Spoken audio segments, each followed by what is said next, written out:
Very very good evening all my friends. I Rohit Keshvania मैं अपने YouTube channel पर आप सभी का हार्दिक स्वागत करता हूं। आज हम एसिड बेस एंड सॉल्ट और उसके कुछ एमसीक्यू प्रैक्टिस करने जा रहे हैं और आज ये हमारा थर्ड लेक्चर है।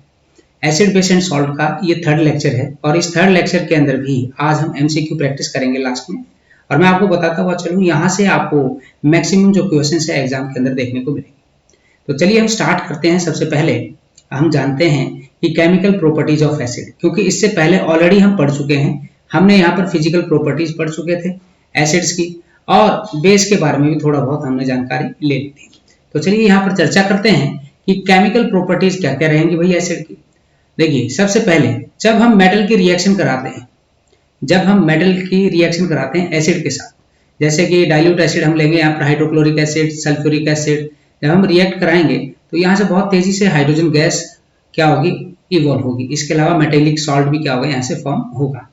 जैसे आपने ले लिया भाई जिंक ले लिया, आपने सल्फ्यूरिक एसिड डाइल्यूट फॉर्म में था, आपने क्या किया, रिएक्ट कराया, तो यहाँ जो सॉल्यूशन बन गया वो क्या बन गया, जिंक सल्फेट, और हाइड्रोजन गैस यहाँ से क्या होगी, इवॉल्व। तो कहने का मतलब ये है कि जब भी हम मेटल के साथ क्या करते हैं, एसिड की रिएक्शन कराते हैं, तो यहाँ पर हाइड्रोजन गैस और मेटेलिक सॉल्ट की फॉर्मेशन क्या है, आपको देखने को मिलती है। ऐसे ही सोडियम है, सोडियम को जब हम हाइड्रोक्लोरिक एसिड के साथ रिएक्ट कराते हैं तो क्या बनता है, सॉल्ट, NaCl। और कौन सी गैस यहाँ से रिलीज होती है, तो हम कहेंगे हाइड्रोजन गैस रिलीज होती है। ऐसे ही एक और एग्जांपल लिया हमने, मैग्नीशियम को हमने सल्फ्यूरिक एसिड के अंदर डाला, तो ये बन गया जी मैग्नीशियम सल्फेट, और यहाँ से क्या, कौन सी गैस रिलीज हुई, हाइड्रोजन गैस। वैसे ही आयरन की अगर हम बात करें, इसको जब हमने सल्फ्यूरिक एसिड के साथ रिएक्ट कराया तो फेरस सल्फेट, और साथ में हाइड्रोजन गैस क्या हुई, हमें यहाँ से प्राप्त हुई। तो यहाँ से मोटा मोटा आपको केवल इतना ही याद रखना है कि जब भी हम मेटल के रिएक्शन एसिड के साथ कराते हैं तो मेटेलिक सॉल्ट और हाइड्रोजन गैस क्या होती है, यहाँ से प्रोड्यूस होती है। नेक्स्ट आपको ध्यान रखना है, यहाँ पर ये एक्टिविटी आपको दिखा रखी होगी। ये जो एक्टिविटी है आपको ये बताने के लिए हेल्प करेगी कि किस प्रकार से जब हम एसिड की रिएक्शन कराते हैं ना मेटल के साथ, तो आपको एक्टिविटी के तहत क्या पता चलेगा। तो देखिए, ये जो आपको टेस्ट ट्यूब नजर आ रही है, इस टेस्ट ट्यूब के अंदर क्या है, तो आप देखेंगे यहाँ पर डाइल्यूट सल्फ्यूरिक एसिड है, और उसमें हमने क्या कर दिया, जिंक ग्रेन्यूल्स डाल दी। जैसे मान लीजिए इस तरीके से देखिए, ये जैसे टेस्ट ट्यूब है, इसके अंदर आपने क्या डाल दिए, जिंक ग्रेन्यूल्स, और इसके अंदर ऑलरेडी क्या था, यहाँ पर सल्फ्यूरिक एसिड क्या था, इसके अंदर मौजूद था। ठीक है जी। अब क्या हुआ, यहाँ से गैस यहाँ से रिलीज होगी, और इस गैस को यहाँ पर दूसरी तरफ आप देखेंगे, यहाँ आपने ले लिया जी वाटर, या आप कह सकते हैं जिंक सल्फेट सॉल्यूशन यहाँ पर क्या हो गया, यहाँ पर बन गया। और यहाँ से जो बबल्स निकलेंगे, ये जो बबल्स हैं, और इसके नजदीक अगर हम जब कैंडल लेकर जाएंगे ना, कैंडल, तो यहाँ से एक साउंड प्रोड्यूस होगी, उसका नाम है पॉप साउंड। क्या बोलते हैं, पॉप साउंड।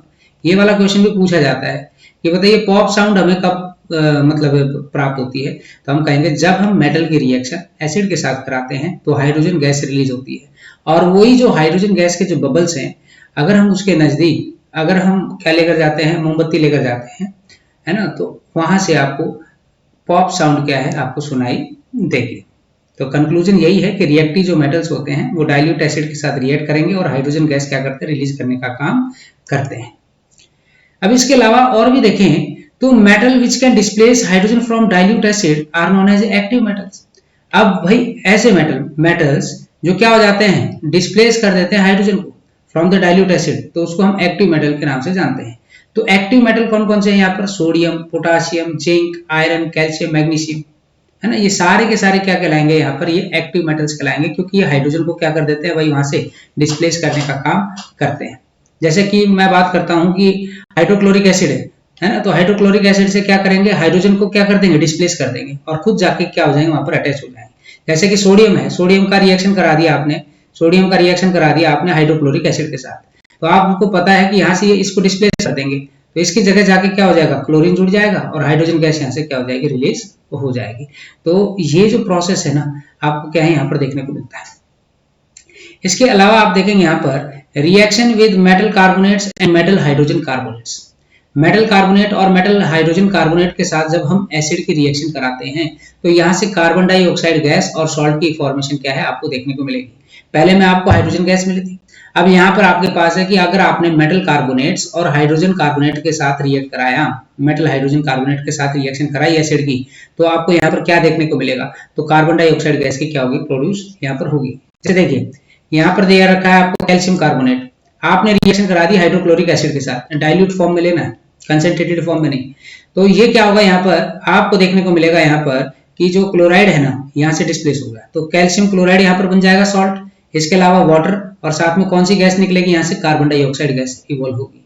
तो आपसे कोई भी पूछ ले कि कार्बन डाइऑक्साइड गैस कब इवॉल्व होती है, जब हम मेटल कार्बोनेट या फिर मेटल हाइड्रोजन कार्बोनेट की रिएक्शन एसिड के साथ कराते हैं, तब कार्बन डाइऑक्साइड गैस की क्या है यहाँ पर इवॉल्वमेंट आपको देखने को मिलेगी।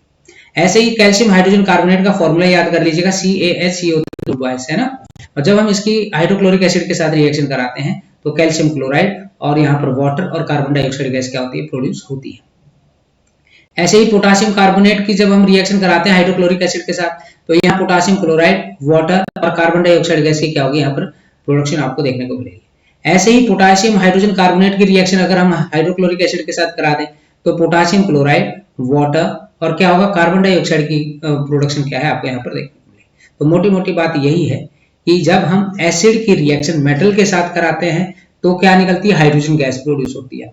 और जब हम एसिड की रिएक्शन मेटल कार्बोनेट या मेटल हाइड्रोजन कार्बोनेट के साथ कराते हैं तो कार्बन डाइऑक्साइड गैस क्या होती है, प्रोड्यूस होती है। और भी यहाँ एग्जांपल दिए हुए हैं, जैसे कि सोडियम कार्बोनेट है, हमने इसको हाइड्रोक्लोरिक एसिड के साथ रिएक्ट कराया तो सोडियम क्लोराइड बना, वाटर और कौन सी गैस निकली यहाँ से, कार्बन डाइऑक्साइड। NaCO3 मतलब सोडियम हाइड्रोजन कार्बोनेट की रिएक्शन करा दी हाइड्रोक्लोरिक एसिड के साथ तो सोडियम क्लोराइड, वाटर और यहाँ से कौन सी गैस निकली, कार्बन डाइऑक्साइड गैस की प्रोडक्शन क्या है आपको यहाँ पर देखने को मिलेगी। इसके अलावा एक एक्टिविटी आपके सामने है यहाँ पर, यहाँ सोडियम कार्बोनेट और सोडियम हाइड्रोजन कार्बोनेट की रिएक्शन कराते हैं हम डाइल्यूट एसिड के साथ, तो वही है कंप्लीट। इसमें आपको ये देख लेना है मेटल क्या क्या चाहिए, सोडियम कार्बोनेट है, सोडियम हाइड्रोजन कार्बोनेट है, हाइड्रोक्लोरिक एसिड है, लाइम वाटर, बॉइलिंग ट्यूब और डिलीवरी ट्यूब्स, ये सारी चीजें क्या है आपके पास होनी चाहिए।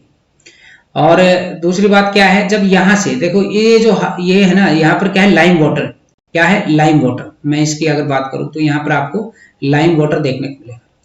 तो भाई जब भी हम यहाँ रिएक्शन कराएंगे, हमने क्या किया, सोडियम हाइड्रोजन कार्बोनेट या फिर सोडियम कार्बोनेट लिया इस सॉल्यूशन के अंदर, ठीक है, और हमने इसमें डाल दिया एसिड। जैसे ही एसिड डालेंगे तो यहाँ से कार्बन डाइऑक्साइड गैस क्या होगी, रिलीज होगी।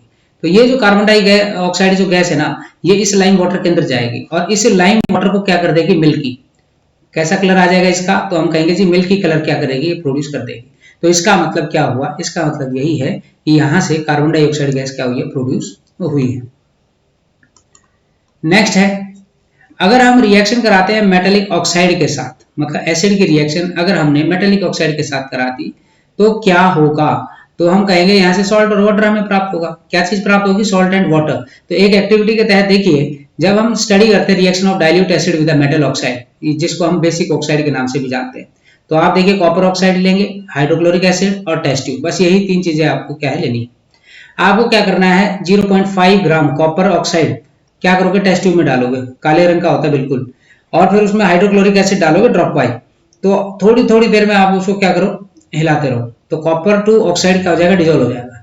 अब आपको यहाँ पर क्या करना है, कलर सॉल्यूशन ऑब्जर्व करना है। तो आप देखेंगे आई नॉट इट ब्लूइश ग्रीन, क्या ये ब्लूइश ग्रीन है, this solution of copper 2 chloride. तो इसका मतलब जहां पर ब्लूइश ग्रीन आ गया तो इसका मतलब कलर कैसा हो गया है, कॉपर क्लोराइड वहां पर क्या है, फॉर्म हो चुका है। तो acid react with metal oxide to give corresponding salt and water. तो ध्यान रखिएगा, जो भी एसिड है जब भी मेटल ऑक्साइड के साथ रिएक्ट करेंगे तो ये कॉरेस्पॉन्डिंग सॉल्ट और वाटर की फॉर्मेशन कराने का क्या करते हैं, काम करते हैं। यहाँ और भी बहुत सारे एग्जाम्पल हैं, जैसे कि सोडियम ऑक्साइड है, आपने करा दिया जी हाइड्रो, यहाँ पर डाइल्यूट हाइड्रोजन नाइट्रेट की हम बात करते हैं या नाइट्रिक एसिड की बात करते हैं, तो यहाँ सोडियम नाइट्रेट और वाटर की फॉर्मेशन क्या है आपको देखने को मिलेगी। ऐसे ही कॉपर ऑक्साइड को हाइड्रोक्लोरिक एसिड के साथ रिएक्ट कराया तो कॉपर क्लोराइड और वाटर की फॉर्मेशन होगी। ये फॉर्मूले याद रखने बहुत जरूरी है, ध्यान रखिएगा इस चीज का। ये लेड ऑक्साइड हाइड्रोजन नाइट्रेट के साथ हमने नाइट्रिक एसिड के साथ रिएक्ट कराया तो क्या बना, लेड नाइट्रेट, और वाटर की फॉर्मेशन क्या है हमें यहाँ पर देखने को मिलेगी। और फेरस ऑक्साइड जब हमने हाइड्रोक्लोरिक एसिड के साथ रिएक्ट कराया तो यहाँ पर क्या बना, तो आप कहेंगे फेरस क्लोराइड, और यहाँ पर वाटर की फॉर्मेशन क्या है आपको देखने को मिलेगी, या हम आयरन क्लोराइड के नाम से भी क्या है उसको जानते हैं। नेक्स्ट आता है हमारे पास यहाँ पर, अगर मान लीजिए कि मैंने क्या किया, एसिड की रिएक्शन मेटेलिक सल्फाइड्स या फिर हाइड्रोजन सल्फाइड के साथ कराया तो क्या होगा। हम बोलते हैं कि मेरे पास क्या है, मेटेलिक सल्फाइड या फिर हाइड्रोजन सल्फाइड मौजूद है, मैंने उसको एसिड के साथ रिएक्ट करा दिया तो क्या होगा। तो आप कहेंगे जैसे कैल्शियम सल्फाइड है आपके पास CaCO3, आपने डाइल्यूट सल्फ्यूरिक एसिड के साथ रिएक्ट कराया तो कैल्शियम सल्फेट बना, वाटर, और साथ में सल्फर डाइऑक्साइड गैस क्या होती है, प्रोड्यूस होती है। तो ये आपका फोर्थ पॉइंट रहेगा आपका कि रिएक्शन जब हम कराते हैं मेटेलिक सल्फाइड की और हाइड्रोजन सल्फाइड की, तो यहाँ से सल्फर डाइऑक्साइड गैस की क्या होती है, प्रोडक्शन आपको देखने को मिलेगी, है ना। सोडियम हाइड्रोजन सल्फाइड है, तो इसकी रिएक्शन आपने हाइड्रोक्लोरिक एसिड के साथ कराई तो क्या बना आपको, सोडियम क्लोराइड, वाटर, और साथ में कौन सी गैस निकली यहाँ पर, सल्फर डाइऑक्साइड। ये मोटा मोटा क्या है, आपको ये याद रखना पड़ेगा। इसके अलावा ये है कि एक और रिएक्शन है, अगर आप मेटेलिक सल्फाइड या हाइड्रोजन सल्फाइड की रिएक्शन कराते हैं तो क्या होगा। तो हमने अभी थोड़ी देर पहले बताया, मेटेलिक सल्फाइड हो चाहे हाइड्रोजन सल्फाइड, ठीक है। इससे पहले वाले में आपने क्या देखा था, आपने देखा था मेटेलिक सल्फाइड्स और हाइड्रोजन सल्फाइड की रिएक्शन, है ना। और इधर आप देख रहे हैं रिएक्शन विद मेटेलिक सल्फाइड और हाइड्रोजन सल्फाइड की, ठीक है। वो सल्फाइड था और ये क्या है, सल्फाइड। ध्यान रखना है चीज का। जब हम डाइल्यूट एसिड के साथ रिएक्ट कराते हैं तो सिंपल सी बात है, यहाँ पर हाइड्रोजन सल्फाइड गैस क्या होती है, प्रोड्यूस होती है। हाइड्रोजन सल्फाइड गैस कब, जब हम मेटेलिक सल्फाइड और हाइड्रोजन सल्फाइड की रिएक्शन कराते हैं तो आयरन सल्फाइड की रिएक्शन करा दी हमने डाइल्यूट सल्फ्यूरिक एसिड के साथ, तो आयरन सल्फेट और हाइड्रोजन सल्फाइड गैस क्या होती है, यहाँ पर प्रोड्यूस होगी। ऐसे ही पोटाशियम हाइड्रोजन सल्फाइड को डाइल्यूट हाइड्रोक्लोरिक एसिड के साथ रिएक्ट कराया तो पोटाशियम क्लोराइड और हाइड्रोजन सल्फाइड गैस क्या होती है, प्रोड्यूस होगी। जिंक सल्फाइड के साथ कराएंगे सल्फ्यूरिक एसिड की रिएक्शन तो क्या बनेगा, जिंक सल्फेट और हाइड्रोजन सल्फाइड क्या होगी, यहाँ पर गैस प्रोड्यूस होगी। तो ये मोटी मोटी चीज क्या है, आपको याद रखनी पड़ेगी। अगला है reaction with metal chloride. Metal chloride की रिएक्शन अगर हमने मान लीजिए एसिड के साथ कराई तो क्या होगा। तो आप देखिए मेटल क्लोराइड की रिएक्शन जब हम कंसंट्रेटेड एसिड के साथ रिएक्ट कराते हैं तो हाइड्रोजन क्लोराइड गैस क्या होती है, यहाँ पर प्रोड्यूस होती है, मतलब HCl गैस क्या होती है, प्रोड्यूस होती है, और which gives white dense fume with ammonia। अब ये ध्यान रखना है चीज का, जो क्या करेगी यहाँ पर white dense fume क्या करती है, अमोनिया के साथ जब रिएक्ट कराते हैं तो प्राप्त होती है। तो देखिएगा सोडियम क्लोराइड है, आपने सल्फ्यूरिक एसिड के साथ इसको रिएक्ट कराया कंसंट्रेटेड फॉर्म में, तो यहाँ से बन गया जी सोडियम सल्फेट और हाइड्रोजन क्लोराइड गैस क्या हुई, यहाँ से प्रोड्यूस हुई। एसिड पोटासियम क्लोराइड की रिएक्शन हमने जब कंसंट्रेटेड सल्फ्यूरिक एसिड के साथ कराई तो यहाँ पे पोटासियम सल्फेट बना और हाइड्रोजन क्लोराइड गैस क्या हुई, यहाँ पर प्राप्त हो गई। अगला है, अगर मैं रिएक्शन कराता हूं एसिड की मेटल नाइट्रेट्स के साथ, तो मेटल नाइट्रेट के साथ जब मैं कंसंट्रेटेड एसिड की रिएक्शन कराता हूं तो बहुत ही ज्यादा मोर वोलेटाइल नाइट्रिक एसिड क्या होगा, यहाँ पर प्राप्त होगा। देखिए सोडियम नाइट्रेट है, आपने सल्फ्यूरिक एसिड के साथ रिएक्ट कराया तो क्या बना, यहाँ पर सोडियम सल्फेट और साथ में यहाँ पर नाइट्रिक एसिड की फॉर्मेशन क्या है, यहाँ पर आपको देखने को मिल गई। लास्ट रिएक्शन आप देखेंगे यहाँ पर reaction of acid and base with each other. अगर मान लो एसिड और बेस की दोनों की रिएक्शन हमने आपस में करा दी तो क्या होगा, तो आप कहेंगे अगर दोनों की रिएक्शन करा दी तो मेटेलिक सॉल्ट और वाटर की फॉर्मेशन आपको देखने को मिलेगी और इसको हम एसिड बेस न्यूट्रलाइजेशन रिएक्शन के नाम से जानते हैं। ठीक है भाई, ये थे आज का ये टॉपिक था और इस टॉपिक में मैं अब आपको कुछ क्वेश्चन आंसर्स करवा रहा हूँ। कुछ क्वेश्चन आंसर्स आपके सामने यहाँ पर स्क्रीन के ऊपर आपको दिखाई दे रहे होंगे। तो सबसे पहला है आपके सामने, पहला क्वेश्चन ये रहा, एक मिनट थोड़ा सा इसको मैं ऊपर कर देता हूं। बताइएगा, which of the following phenomena occur when a small amount of acid is added to water. क्या होगा, कौन सा फिनोमिना आपको देखने को मिलेगा जब हम यहाँ पर बहुत ही कम अमाउंट में क्या करते हैं, एसिड को वाटर के अंदर डालते हैं। आयनाइजेशन आपको देखने को मिलेगी, क्या आपको यहाँ पर न्यूट्रलाइजेशन देखने को मिलेगा, या फिर आपको यहाँ पे डाइल्यूशन देखने को मिलेगा, या फिर सॉल्ट फॉर्मेशन। तो मैं आपको बताता हूँ चलो। एक तो देखो, जब भी आप small amount of acid water के अंदर डालते हैं तो आयनाइजेशन आपको देखने को मिलती है, क्योंकि आयनिक फॉर्म में क्या होते हैं, कन्वर्ट हो जाते हैं। नंबर दूसरा डाइल्यूशन आपको देखने को मिलेगी। तो ये देख लीजिए फर्स्ट और थर्ड आपको कहाँ मिलेगा, तो आप यहाँ पर फर्स्ट और थर्ड आपको यहाँ पर देखने को मिलेगा। न्यूट्रलाइजेशन रिएक्शन क्यों नहीं बोला, क्योंकि वाटर के साथ रिएक्ट कराएं तो एसिड और बेस की रिएक्शन कराते हैं तो उस कंडीशन में हम सॉल्ट एंड वाटर बनाते हैं और उसको हम क्या कहेंगे, न्यूट्रलाइजेशन रिएक्शन कहेंगे। अगला क्वेश्चन है क्वेश्चन नंबर 17। क्वेश्चन नंबर 17 आपकी स्क्रीन के ऊपर। तो आप देखिएगा, which one of the following can be used as an acid base indicator by visual impaired student.